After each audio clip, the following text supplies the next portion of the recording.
சிறந்த நாளாக அமையட்டும். நான் ஷஃப்னா நோமான் ஹேந்தினிய முஸ்லீம் வித்யாலயத்தில் கடமையாற்றிக் கொண்டிருக்கின்றேன். என்னுடைய செயல்நிலை ஆய்வாக காணப்படுகின்றது. தரம் 1 தமிழ் பாடத்தில் படத்தின் ஆரம்ப எழுத்துக்களை எழுதுவதில் இடர்படும் மாணவர்களை பல்மட்ட கற்பித்தல் மூலம் கற்றற்பேரை அடைய செய்யும் செயல்நிலை ஆய்வு. என்னுடைய இன்றைய ப்ரெசன்டேஷன் இந்த அடிப்படையில் காணப்படுகின்றது.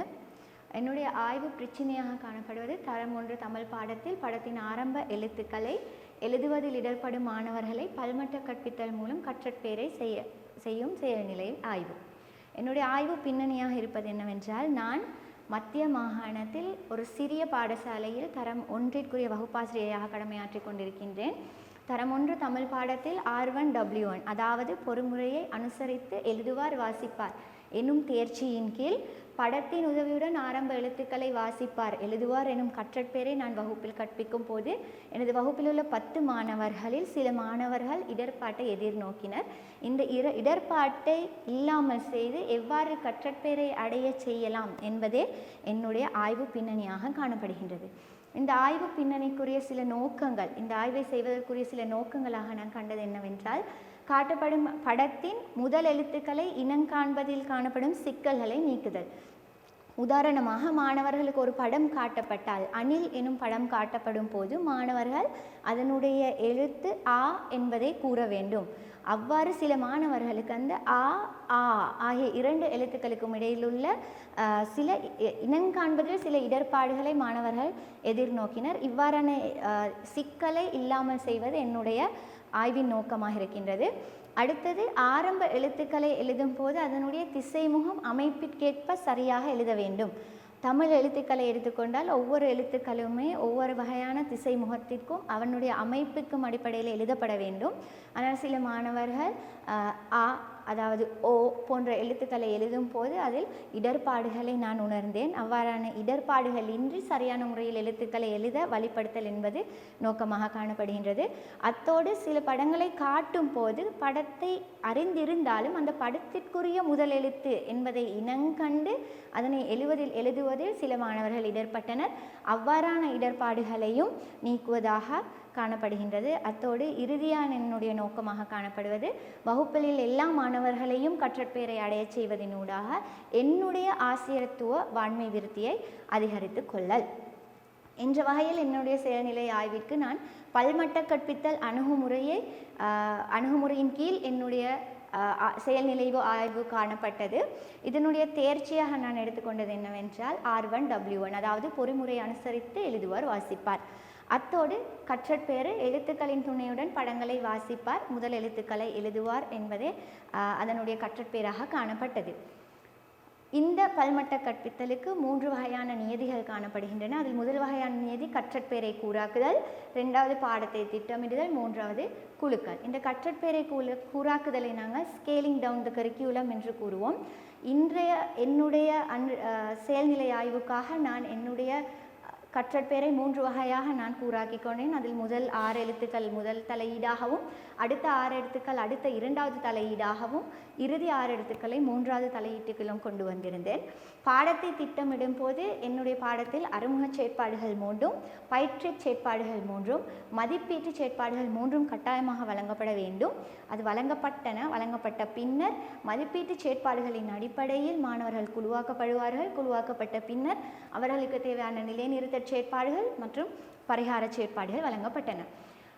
குழுக்கள் எனும் போது இதன் மூலமாக மதிப்பீடு செயற்பாட்டின் ஊடாக நாங்கள் 4 குழுக்களாக பிரிப்போம். இந்த 4 குழுக்களில் முதல் குழு A எனும் குழுவானது தனியாக செயற்படும் குழுவாக கூற முடியும். B சமவயதினரின் உதவியுடன் செயற்படும் குழுவாகவும், C பகுதியளவு ஆசிரியரின் உதவியுடன் செயற்படும் குழுவாகவும், D என்பது ஆசிரியரின் முழு உதவியுடன் செயற்படும் குழுவாகவும் காணப்படும். இந்த வகையில் என்னுடைய செயல்நிலை ஆய்வுக்கு நான் இவ்வாறான ஒரு முறையியலை நான் கொண்டு வந்தேன். முதலாவது திட்டமிடுதல். நான் எவ்வாறான பாடங்கள் எவ்வாறான செயற்பாடுகள் மாணவர்களுக்கு திட்டமிட வேண்டும் என்பது திட்டமிடலில் உள்ளடக்கப்படும். பின்னர் ஒவ்வொரு திட்டமிடலும் நடைமுறைப்படுத்தப்படும். முதலாவது தலையீடு, 2வது தலையீடு, 3வது தலையீடு என ஒவ்வொரு தலையீடுகளும் நடைமுறைப்படுத்தப்படும். அதன் பின்னர் அதனூடாக அவதானித்தல், மாணவர்களுடைய நிலை அவதானிக்கப்பட்டு தரவுகள் சேகரிக்கப்படும். அந்த தரவுகளின் அடிப்படையில் அந்த தரவுகள் பகுப்பாய்வு செய்யப்பட்டு அடுத்த திட்டமிடல் நடைமுறைப்படுத்தப்படும். இந்த வகையிலே என்னுடைய முறையியல் காணப்பட்டது. இதனூடாக முதலாவது இன்டர்வென்ஷன், அதாவது முதலாவது தலையீடில் என்னுடைய முதலாவது கூறாக்கப்பட்ட கற்றற்பேரில் 6 எழுத்துக்கள் உள்ளடக்கப்படுகின்றன. அ, ஆ, இ, ஈ, உ, ஊ என்ற 6 எழுத்துக்கள் உள்ளடக்கப்படும். இந்த 6 உள்ளடக்கத்தில் எழுத்துக்களுக்குமான செயற்பாடுகள் வழங்கப்பட்டன மாணவர்களுக்கு. முதலாவது அறிமுக செயற்பாடாக ஒரு பாடல் மூலமாகவும் கதை மூலமாகவும் பட அட்டை மூலமாகவும் இந்த அறிமுக செயற்பாடு நடைமுறைப்படுத்தப்பட்டது. பின்னர் பயிற்சி செயற்பாடுகள் குழுவாக பிரிக்கப்பட்டு மாணவர்கள் 6 எழுத்துக்களையும் அந்த 6 எழுத்துக்களையும் பாடல் மூலமும் கதைகள் மூலமும் கேட்ட 6 எழுத்துக்களையும் எழுத்தொலியுடன் அந்த ஒலிகளுடன் முன்வைப்பார்.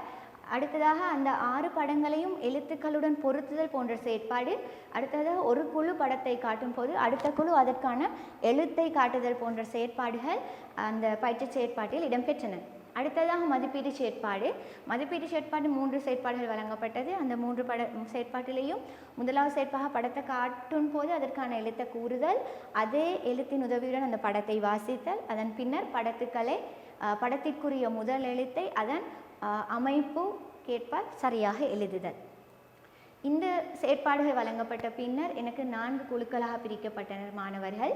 தனிமையாக செயற்படும் குழுவினர் 4 மாணவர்கள் காணப்பட்டனர். அவர்கள் வேலைகள் முடித்த பின்னர் அவர்களுக்கு வேறு 6 படங்கள் வரைவதற்கான வழிகாட்டல் வழங்கப்பட்டது. அடுத்ததாக சமவயது குழுக்களுடன் உதவியுடன் செயற்படும் மாணவர்கள் 3 மாணவர்களாக காணப்பட்டனர். அவர்களுக்கு சரியாக 6 எழுத்துக்களையும் திசைமுகம் அமைப்புக்கேற்ப எழுதுவதற்கான உதவி வழங்கப்பட்டது. ஆசிரியரின் பகுதியளவு உதவியுடன் செயற்படும் மாணவர்கள் அங்கு 2 மாணவர்கள் இந்த வகுப்பில் காணப்பட்டார்கள். அவர்களுக்கு எழுத்துக்களுக்கு மேல், அதாவது அ, ஆ, இ போன்ற 3 எழுத்துக்களிலும் 2 மாணவர்கள் இடர்பட்டார்கள். அவர்களுக்கு புள்ளிக்கோட்டின் மேல் எழுதுக்கான பயிற்சிகள் வழங்கப்பட்டு பின்னர் அவர்கள் சமவயது குழுவுடன் அவர்களுடைய எழுத்துக்களை எழுத முடியுமாக இருந்தது. ஆசிரியரின் முழு உதவி தேவைப்பட்ட ஒரே ஒரு மாணவன் அந்த வகுப்பில் இருந்தான். அவருக்கான எழுத்துக்களை நிறம் தீட்டுதல், மணத்தட்டின் மேல் எழுதுதல், அதன் பின்னர் மாணவர்களுக்கு கொடுக்கப்பட்ட செயற்பாடுகள் வழங்கப்பட்டன. இதன் பிரதிபலிப்பாக பாடலினூடாக எழுத்து ஒலிகள் அறிமுகப்படுத்தப்பட்டதன் காரணமாக மாணவர்கள் மிகவும் களிப்புடன் அன்றைய வகுப்பில் ஈடுபட்டனர். அடுத்ததாக சி குழு மாணவர்கள் பி குழுவின் உதவியினுடன் முழுமையாக திசைமுகத்தோடு அமைப்போடு அந்த எழுத்துக்களை எழுத முடியுமாக இருந்தது.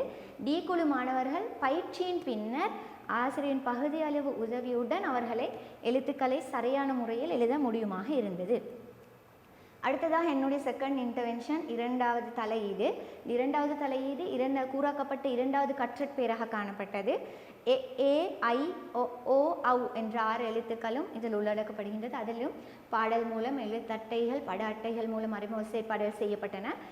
அது மாதிரி பயிற்சி செயற்பாடுகள் என்பது குழுவாக்கப்பட்டு மாணவர்களுக்கு விளையாட்டினூடாகவும் படத்துக்குரிய எழுத்துக்களை தேடி எடுப்பதன் மூலமாக போன்ற செயற்பாடுகள் பயிற்சி செயற்பாட்டில் அவர்களுக்கு வழங்கப்பட்டது. அத்தோடு கணிப்பீடு செயற்பாட்டின் போது காட்டப்படும் படத்தை எழுத்தின் உதவியுடன் வாசிப்பார். நாங்கள் இந்த எழுத்துக்களுக்காக காட்டப்படுற படங்களை எழுத்து உதவியுடன் வாசித்தல், அதே போல் படத்திற்குரிய முதல் எழுத்தை கூறவும் வேணும், அது மாதிரி படத்திற்குரிய முதல் எழுத்தை எழுதுதல் போன்ற செயற்பாடுகள் அவர்களுக்கு வழங்கப்பட்டன. இதன் அடிப்படையிலும் 4 குழு வழங்கப்பட்ட செயற்பாடுகளில் 4 குழுவாக பிரிக்கப்பட்டார்கள்.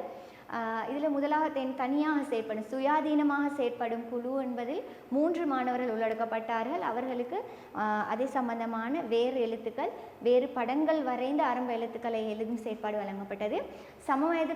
வயது குழுவினரின் உதவியுடன் செயற்பாடுகள் 3 மாணவர்கள் உள்ளடக்கப்பட்டார்கள். பி குழுவில் இவர்களுக்கு படங்களுக்குரிய ஆரம்ப எழுத்துக்களை திசை முகத்துடனும் அமைப்புடனும் எழுதக்கூடிய சரியான ஒரு வழிகாட்டல் வழங்கப்பட்டது.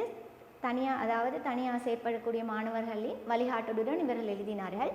ஆசிரியரின் பகுதியளவு உதவி தேவைப்படக்கூடிய மாணவர்களில் 2 மாணவர்கள் காணப்பட்டார்கள். அவர்களுக்கு புள்ளிக்கோட்டின் மூலம் எழுதுதல் உறுப்பமை எழுதுவதற்கான பயிற்சிகளை வழங்கி மீண்டும் அவர்கள் அந்த செயற்பாட்டை செய்யக்கூடியதாக இருந்தது. ஆசிரியரின் முழு உதவியுடன் செயற்படக்கூடிய மாணவர்களில் 2 மாணவர்கள் காணப்பட்டார்கள். அவர்களுக்கு எழுத்துக்களுக்கு நிறம் தீட்டுதல், மணல் கடதாசியின் மேல் எழுதுதல், புள்ளிக்கோட்டின் மேல் எழுதுதல் போன்ற பல பயிற்சிகள் வழங்கப்பட்ட பின்னர் மீண்டும் அந்த சி குழுவினரின் அந்த செயற்பாடுகள் அவர்களுக்கு வழங்கப்பட்டன. இதனிலிருந்து பெற்றுக்கொண்ட பிரதிபலிப்பு என்னவென்றால் பி குழுவைச் சேர்ந்த மாணவர்கள் ஏ குழுவைச் சேர்ந்த மாணவர்களுடன் உதவியுடன் எழுத்துக்களை உருப்பமை எழுதி கொண்டார்கள். சி குழுவைச் சேர்ந்த மாணவர்கள் புள்ளிக்கோட்டின் மீதம் எழுத்துக்களை எழுதுவதின் ஊடாக பல பயிற்சிகளை பெற்று உருப்பமையை அவர்களால் எழுத முடியுமாக இருந்தது.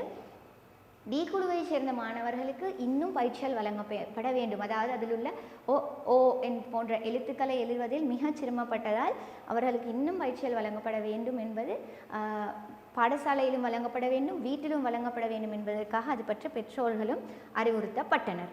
அடுத்ததாக என்னுடைய தேர்ட் இன்டர்வென்ஷன், மூன்றாவது தலையீடு. இந்த மூன்றாவது தலையீடில் இறுதி எழுத்துக்கள் அனைத்து உள்ளடக்கப்படுகின்றது. க, ப, த, ச, ந, வ போன்ற எழுத்துக்கள் இதில் உள்ளடக்கப்படும். இதிலும் அறிமுகச் செயற்பாடாக பாடல் மூலம், கதை மூலம், எழுத்து அட்டைகள் பட அட்டைகளுடன் பொருத்துவதன் மூலம், விளையாட்டினூடாக போன்ற செயற்பாடுகள் அறிமுகச் செயற்பாடுகளில் உள்ளடக்கப்பட்டது. பயிற்சி செயற்பாட்டின் போது பாடலில் வந்த அனைத்து எழுத்துக்களையும் குழுவாக கூறுதல், அதாவது இது கடைசி என்பதன் காரணமாக அனைத்து எழுத்துக்களையும் மாணவர்கள் கூறுவதாக இருந்தது. அடுத்தது எழுத்துக்களின் உதவியுடன் படத்தை வாசிப்பார். விளையாட்டினூடாக சங்கீத கதிரை விளையாட்டினூடாக மாணவர்கள் எழுத்தை படத்துக்கு பொருத்தமான எழுத்தை கூறக்கூடிய வகையில் அந்த செயற்பாடுகள் காணப்பட்டன. மதிப்பீடு செயற்பாடுகள் 3 வழங்கப்பட்டிருந்தது. இந்த 3 மதிப்பீடு செயற்பாடுகளும் பெட்டியிலிருந்து படத்தை எடுத்து அதற்குரிய எழுத்து அடுத்த பெட்டியிலிருந்து எடுத்தல் போன்ற செயற்பாடு. அடுத்தது எழுத்தின் உதவியுடன் படத்தை வாசிப்பார். அதே மாதிரி ஒட்டப்படும் படங்களுக்குரிய முதல் எழுத்தை உருப்பமையை எழுதுவார் போன்ற செயற்பாடு 3 வழங்கப்பட்டது.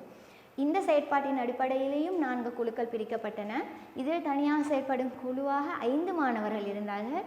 அதாவது கற்ற அனைத்து ஆரம்பத்திலிருந்து கற்ற 18 எழுத்துக்களையுமே உருப்பமையை எழுதக்கூடிய மாணவர்கள் 5 பேர் இருந்தார்கள். சமவயது குழுவின் உதவியுடன் செயற்படக்கூடிய மாணவர்கள் 3 பேர். அனைத்து எழுத்துக்களையுமே படத்தை காட்டும் போது அதன் முதல் எழுத்தை எழுதக்கூடிய 3 மாணவர்கள் இருந்தார்கள். மொத்தமாக வகுப்பறையில் 8 மாணவர்கள் கற்றற்பேரை அடையக்கூடிய மாணவர்களாக இருந்தார்கள். ஆசிரியரின் பகுதியளவு உதவியுடன் செயற்படக்கூடிய ஒரு மாணவன் அவன் இந்த க, த, வ போன்ற எழுத்துக்களை எழுதுவதில் உருப்பமையை எழுதுவதில் மட்டும் சிறிய சிரமம் காணப்பட்டுச்சு. அடுத்ததாக ஆசிரியரின் முழு உதவியுடன் செயற்படக்கூடிய மாணவர்கள் ஒரு மாணவன் இருந்தார். அவருக்கும் அந்த ஆரம்பத்தில் இருந்து வந்த 18 எழுத்துக்களுடைய சில அந்த ஓ ஓ ஐ போன்ற எழுத்துக்களில் எழுதுவதில் அவர் இடர்பட்டார். அதனால் அவருக்கு மீண்டும் பயிற்சிகள் வழங்கப்பட்டன. இதன் பிரதிபலிப்பாக குழுவாக்கல் முறையினூடாக மாணவர்கள் விருப்பத்துடன் கற்றுக்கொண்டதோடு அது மாதிரி தெரியாத மாணவர்கள் தெரிந்த மாணவர்கள் சேர்ந்து வேலை செய்ததன் காரணமாக தெரியாத மாணவர்களும் எழுத்துக்களை இனம் காண அல்லது உருப்பமையை எழுதக்கூடிய ஒரு சந்தர்ப்பம் கிடைத்தது. இரண்டாவது பிரதிபலிப்பு என்னவென்றால் இந்த கட்டத்தை, அதாவது என்னுடைய இந்த தேர்ட் இன்டர்வென்ஷன் 3வது தலையீட்டிற்கு வந்தபோது இடர்பற்ற மாணவர்கள் மிகவும் குறைவாகவே இருந்தனர். ஆரம்பத்தில் 2 ஆசிரியர்கள் முழு உதவியுடன் செயற்படக்கூடிய மாணவர்கள் 2 பேர் இருந்தது. என்னுடைய கடைசி இன்டர்வென்ஷன் 3வது தலையீட்டின் போது ஒரு மாணவனாக காணப்பட்டான். அதாவது 3வது கட்டத்திற்கு வரும்போது, இந்த கட்டத்திற்கு வரும்போது என்னால் அனைத்து மாணவர்களையும் கற்றற்பேரை அடைய வைக்க முடியுமாக இருந்தது. இது நான் செயற்பாட்டின் போது எடுத்துக்கொண்ட சில புகைப்படங்கள். இந்த செயற்பாடுகளை காட்டும்போது இந்த செயற்பாடுகள் காட்டப்பட்டுள்ளன. ஆ இவ்வாறான எழுத்துக்கள் மாணவர்கள் இடர்பட்டார்கள். அதிலும் XY எனும் 2 மாணவர்கள் தான் இடர்பட்ட மாணவர்களாக கருத்தில் கொள்ளலாம். எழுத்தில் இடர்பட்ட மாணவன் பரிகாரத்திற்கு முன்னர் ஆசிரியரின் முழு உதவியுடன் செயற்பட்ட மாணவன் பரிகாரத்திற்கு பின்னர் கற்றற்பேரை அடைய முடியுமாக இருந்தது. Y எனும் மாணவனும் எழுத்தில் ஆசிரியரின் பகுதியளவு உதவி பரிகாரத்திற்கு முன்னர் தேவைப்பட்டது. ஆனால் பரிகாரத்திற்கு பின்னர் அவரால் கற்றற்பேரை அடைய முடியுமாக இருந்தது. இவ்வாறு இ போன்ற எழுத்துக்களில் அனைத்து மாணவர்களுமே கற்றற்பேரை அடைந்து கொண்டனர். ஆனால் இந்த ஓ ஓ ஆகிய இந்த 2 எழுத்துக்களில் மட்டும் பரிகாரத்திற்கு முன்னர் ஆசிரியரின் முழு உதவி தேவைப்பட்ட X எனும் மாணவன் பரிகாரத்திற்கு பின்னர் ஆசிரியரின் பகுதியளவு உதவியுடன் கற்றற்பேரை அடைந்து கொண்டார். ஓ எழுத்திலும் அவ்வாறேதான் ஆசிரியரின் முழு உதவி பரிகாரத்திற்கு முன்னர் தேவைப்பட்டது X எனும் மாணவனுக்கு. ஆனால் பரிகாரத்தின் பின்னர் அவர் ஆசிரியரின் பகுதியளவு உதவியுடன் கற்றற்பேரை அவரால் அடைய முடியுமாக இருந்தது. என்ற வகையில் அனைத்து மாணவர்களுமே என்னுடைய 3வது தலையீட்டின் பின்னர் அனைத்து மாணவர்களும் படத்தின் முதல் எழுத்துக்களை எழுதுவார் வாசிப்பார் என்ற அந்த கற்றற்பெயரை அடைய முடியுமாக இருந்தது. என்னுடைய ஆய்வு முடிவாக பல்மட்ட கற்பித்தல் மூலம் மாணவர்கள் கற்றற்பெயரை அடைய பல திட்டமிடல்களை செய்யலாம். பொதுவாக வகுப்பறையில் பல திட்டமிடல்கள் செய்வது இல்லை. சில செயற்பாடுகள் மாணவர்களுக்கு வழங்கப்படும். ஆனால் இங்கு நியதிகளின் அடிப்படையில் கட்டாயமாக மாணவர்களுக்கு பல திட்டமிடல் செய்யப்பட வேண்டும் என்பதால் பல திட்டமிடல்களை நடைமுறைப்படுத்தலாம்.